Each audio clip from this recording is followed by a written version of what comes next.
हाय, मी नीलम. बोलकी पुस्तके मध्ये सुजाण पालकत्व या विषयावर आज थोडं आपण संभाषण करत आहोत.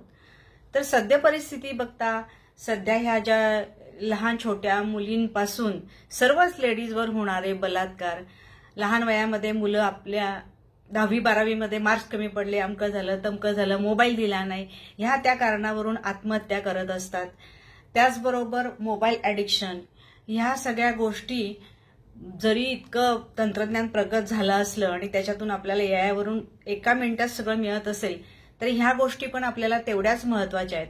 आणि त्या अनुषंगानं मैत्रीचे मुक्तांगण मध्ये देशपांडे सावली केअर सेंटरचे यांच्या वतीनं सुजाण पालकत्व हा अतिशय सुंदर कार्यक्रम झाला की जो मी तुम्हाला आता या व्हिडिओमध्ये दाखवणार आहे. ती मी आणि माझी मुलं यांच्यात का नाहीये ना?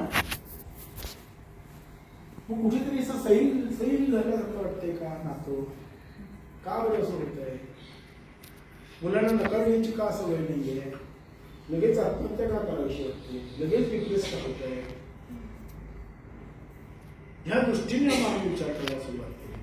मग असं वाटतंय मला की कुठेतरी आमचं पालकत्व चुकलंय. मुलांचा दोष नाहीये, आम्ही कुठेतरी चुकलोय. कळत नकळत आम्ही काही चुका केलेल्या आहेत, त्या दुरुस्त होणं गरजेचं आहे. काय बरं आम्ही कळत नकळत काय चुका केल्या असतील? तर मी बघितलं, माझी 84ची बॅच 10वीची, आणि आम्ही जेव्हा ॲल्युमिनी केली आमची सगळी मुलं एकत्र आलो, तेव्हा आमच्या वर्गातली साधारण 90% मुलांना एकच मूल होतं, एक मुलगा किंवा एक मुलगी, असंच होतं. मुलांशी सुसंवाद साधा. त्यांच्याबरोबर तुम्ही असताना त्यांनी एखादी वस्तू मागितली तर ती आपण का त्याला देणार नाही, किंवा त्याची किंमत काय आहे, किंवा ते कमवण्यासाठी काय होतं, किंवा ही तुझी तू कशी मिळवू शकतोस, अशा वेगळ्या पद्धतीनं त्याला विचार करायला लावून त्याला तुम्ही तसं उद्योग करू शकता. आणि त्याप्रमाणे त्याला नकार पचवण्याची तुम्ही त्याला कार्यक्षमता लहानपणापासून त्याच्यामध्ये डेव्हलप केली पाहिजे. आणि त्याचबरोबर बाकी सर्व अभ्यासामध्ये इतर सगळ्या गोष्टींमध्ये तुझा पहिलाच नंबर आला पाहिजे. हा अट्टहास न करता त्याला खेळायला आवडते त्याला खेळू दे, त्याला वाचायला आवडते त्याला वाचू दे, तो त्याच्या परीनं करतच असतो. पण या इतक्या जबरदस्त कॉम्पिटिशनमध्ये त्याला तुम्ही नेऊन त्या मुलाचे नक्कीच हाल करू नयेत, असं मात्र मला नक्की वाटतं. बरोबर आहे. नातवंड अजून आपल्या हातात आहे, तर नातवंडांना करून तुमच्याकडे ज्या काही यंग मुली आहेत त्या मुलांवरही करू शकतात. तुम्ही शिकून घ्या आणि शुभंकरोतीसारखी ऍक्टिव्हिटी सुरू करा. संध्याकाळचं जेवण कंपल्सरी एकत्रच बसून जेवायचं. आई बाबा सगळी मुलं सगळ्यांनी कंपल्सरी एकत्र. बाबा उशिरा आले ना 10:30-11ला, तर 11पर्यंत थांबायचं, आपण जेवायचं. मुलांना भुका लागल्या काहीतरी मुलीला चिवडा वगैरे द्या, पण जेवायचं एकत्र. मुलं माझ्यासाठी जेवायला थांबली आहेत, मग बाबा पण लवकर येतात. बरोबर आहे. त्याच्याने बऱ्याच घरांमध्ये पार्टी वगैरे सगळ्या कंट्रोलमध्ये आल्या. बाबा पार्टीच्या निमित्ताने बाहेर असतात, पण मुलं थांबलेत म्हणल्यावर येतात. तोही एक न बोलता कंट्रोल येऊन जातो. बरोबर आहे. तर मग जेवताना मोबाईल बंद, टीव्ही बंद, सगळ्यांनी छान एकत्र गप्पा मारा. अशा काहीतरी कौटुंबिक ऍक्टिव्हिटी घरच्या घरी सुरू व्हायला हव्या. कुटुंबामध्ये कॅरम, बुद्धिबळ, अगदी काही नाही सापशिडी, एकत्र खेळलं गेलं पाहिजे. काहीतरी ऍक्टिव्हिटी घरात आपण आपल्या मुलांबरोबर खेळली पाहिजे, केली पाहिजे. आज ते नाहीये. आज आपण पण चुकतोय म्हणजे आपण टीव्ही सिरियल्स मध्ये असतो. त्या सिरियलनी काहीही होणार नाही. माझी आई म्हणायची, माझी आई ऍडिक्ट होती टीव्ही सिरियलला, आणि मी असं बोलायचो ना आपल्या करायचं, ती मला म्हणायची तू म्हणतोयस बघू नको सिरियल, बरोबर, मी काय करू ते सांग, तू येऊन बस माझ्याबरोबर. आणि मग मला त्यातलं ते कळायचं सिरियसनेस की खरोखर आहे, म्हणजे मी वेळ देऊ शकत नाही म्हणून ती सिरियल बसते. आता ती ऍडिक्ट झाली, बरोबर आहे, पण ऍडिक्ट व्हायला कारण काय? आम्ही वेळ देऊ शकलो नाही. मग ती इनडायरेक्ट म्हणजे किंचित एक्सटेंड जाऊ, तशी ती डायरेक्टच आहे. कारण माझ्या डायरेक्ट पाल्याची ती पाल्य आहे. बरोबर. तिसरं एक्सटेंडेड म्हणजे माझी भाची मंडळी, पुतणे मंडळी, भावाची बहिणीची मुलं, हे एक पालकत्व. चौथं पालकत्व आहे सामाजिक पालकत्व, जे आज नष्टच झालं. मला आठवत आहे, माझ्या मित्राच्या मोठ्या भावाला मी घाबरायचो. तुम्ही पण घाबरायचा ना? घाबरायचा ना? माझ्या मित्राच्या, आता तुम्ही मैत्रिणीच्या म्हणा, मित्राच्या मोठ्या भावाला घाबरायचो आपण. काही चुकीचं असताना नाही. आमच्या गल्लीत किंवा चाळीमध्ये कोणी काही चुकीचं करत असेल तर कोणी आमच्या चाळीत राहणारा कोणी मोठा माणूस माझ्या कानफटात मारू शकत होता, ओरडू शकत होता, धपाटे घालू शकत होता. आज आणि माझे बाबा कधी जा विचारायला गेले नाही, का मारलंच माझ्या मुलाला म्हणून. शिक्षकांनी मारल्यानंतर आणि 2 मारा मारायचे, तुझंच काहीतरी चुकलं. 8 लाखाची नोकरी मिळाली, पॅकेज मध्ये 10 लाखाचं पाहिजे, 12 लाखाचं पाहिजे, असं टार्गेट ठेवतात. आणि ते जर नाही मिळालं की डिप्रेशन येतं. पण टार्गेट ओरिएंटेड का? माझे बाबा मला नेहमी सांगायचे की मला अशी काही अपेक्षा नाही, मी कंपल्सन करणार नाही तुला की 80% मिळावे, 85% मिळावे, 90% मिळावे. मी 10वी झालो तेव्हा 80% म्हणजे मस्तच होते. आपल्याकडे 80% 90% म्हणजे महाराष्ट्रात पहिला जायचं काही नाही. त्यामुळे 80% म्हणजे फर्स्ट क्लासला मान होता, 60%ला मान होता, बरोबर ना? तर बाबा मला असं कधीच म्हणले नाही की तुला 80 मिळावे, 85, असं मी कधीच सांगणार नाही तुला, अजिबात नाही. माझी एकच अट, तू मला फक्त अभ्यास करताना दिस. तू सिन्सिअरली अभ्यास कर, मग तू फेल.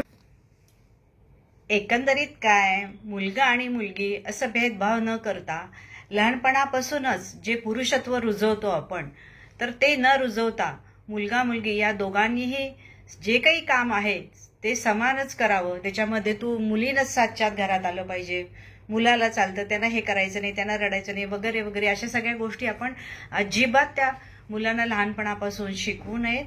आणि त्याचबरोबर आपल्या मुलाने सुद्धा कसं वागावं, त्याच्यावर कसे संस्कार केले पाहिजेत, ही सुद्धा जी काय आहे ती आपलीच जबाबदारी आहे. आणि त्याचबरोबर मोबाईल ॲडिक्टसाठी तो तर काही विषय अगदी न बोलण्यासारखा आणि न संपण्यासारखाच आहे.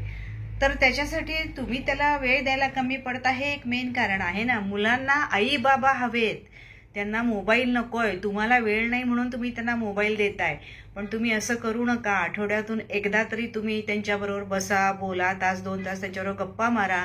त्यांची तुमची वेळ कशी मॅनेज करायची ते तुम्ही बघा. आणि जेणेकरून तुम्ही सगळे एकत्र राहिले पाहिजेत, तुमचं संध्याकाळचं जेवण तुम्ही एकत्र करा.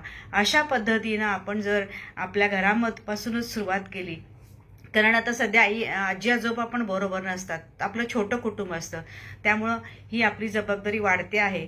तर आपण सर्वांनी नक्कीच याचा फायदा करून घ्यावा असे मला वाटते. धन्यवाद.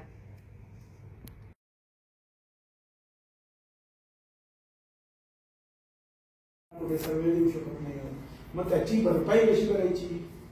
तर ह्या सगळ्या आई गोष्टी देऊन मग शनिवारी मॉलला घेऊन जा, शॉपिंगला घेऊन जा, रंकाळ्याला घेऊन जा, हॉटेलिंग वाढलं, या सगळ्या गोष्टी आहेत ना. नको तेवढे ड्रेस आले. इतके ड्रेस तुम्हाला मिळत होते का लहानपणी?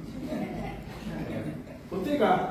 दिवाळीला नवीन ड्रेस तिथे 2-3 मिळत असतील, पण ते दिवाळीत मिळायचे. असं कधीही मिळाले नव्हतं. पूर्वी आमची घरं लहान होती, 2 किंवा 3 खोल्यात आपण राहिलेलो आहोत, बरोबर. पण तेव्हा समजा 7-8 पाहुणे आले तरी आमच्याकडे प्रश्न नाही आला कधी कुठे झोपायचं, कसं जेवायचं. आले, आज आपली घरं मोठी आहे, पण 2 पाहुणे आली की यांना झोपवायचं कुठे, असा प्रश्न येतो की नाही. घरं मोठी आहे, लहान आपण होतो ना त्याच्यात चौपट तरी घरं आहेत, किमान दुपटीनं तर मोठी आहे, पण आज जागा नाही. एवढी मोठी घरं असून जागा नाही. कुठेतरी चुकतंय ना, ते दुरुस्त व्हायला. लहानपणी मला सायकल पाहिजे होती आणि हैदराबादची एक केस झाली 2.5-3 वर्षापूर्वी. आणि मग तेव्हा सिरियसली विचार करायला लागलो मी की ह्याच्यावर जेवढे आपण उपचार करतो आहोत, उपाय करतो आहोत, तर ते सगळे बघितले ना, ते सगळे मुलींवर आहेत. मुलींनी असा ड्रेस कोड घालावा, मुलींनी 7च्या घरात जा, किंवा बोलताना ही पथ्य पाळा, हे करा, ते करा, बरोबर आहे. मुलींवर बंधन आहे सगळे.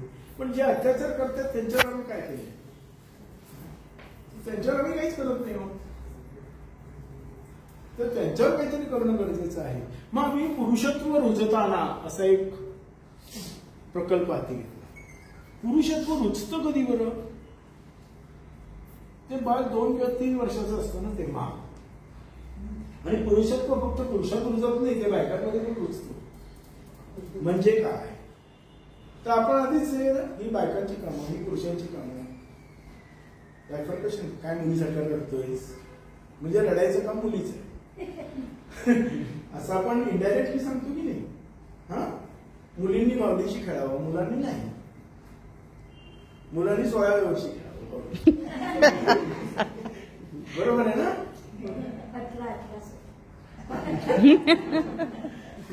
किती छोट्या छोट्या गोष्टी बघा ना. मी माझ्या मुलाला विचारू शकतो, आहे काय मैत्रीण वगैरे आहे की नाही?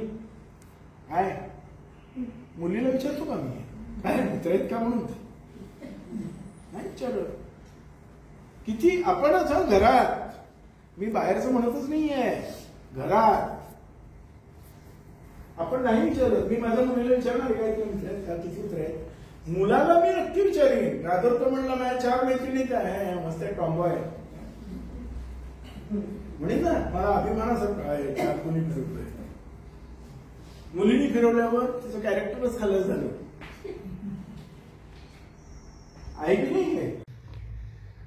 मुलांशी सुसंवाद साधा.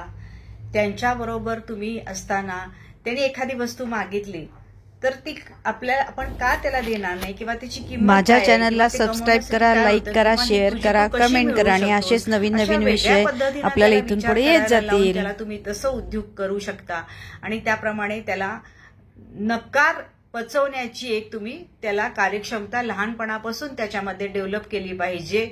आणि त्याचबरोबर बाकी सर्व अभ्यासामध्ये इतर सगळ्या गोष्टींमध्ये तुझा पहिलाच नंबर आला पाहिजे. हा अट्टाहास न करता त्याला खेळायला आवडते त्याला खेळू दे, त्याला वाचायला आवडते त्याला वाचू दे. तो त्याच्या परीनं करतच असतो. पण या इतक्या जबरदस्त कॉम्पिटिशनमध्ये त्याला तुम्ही नेऊन त्या मुलाचे नक्कीच हाल करू नयेत असं मात्र मला नक्की वाटतं. माझ्या चॅनलला सबस्क्राईब करा, लाईक करा, शेअर करा, कमेंट करा आणि असेच नवीन नवीन विषय आपल्याला इथून पुढे येत जातील.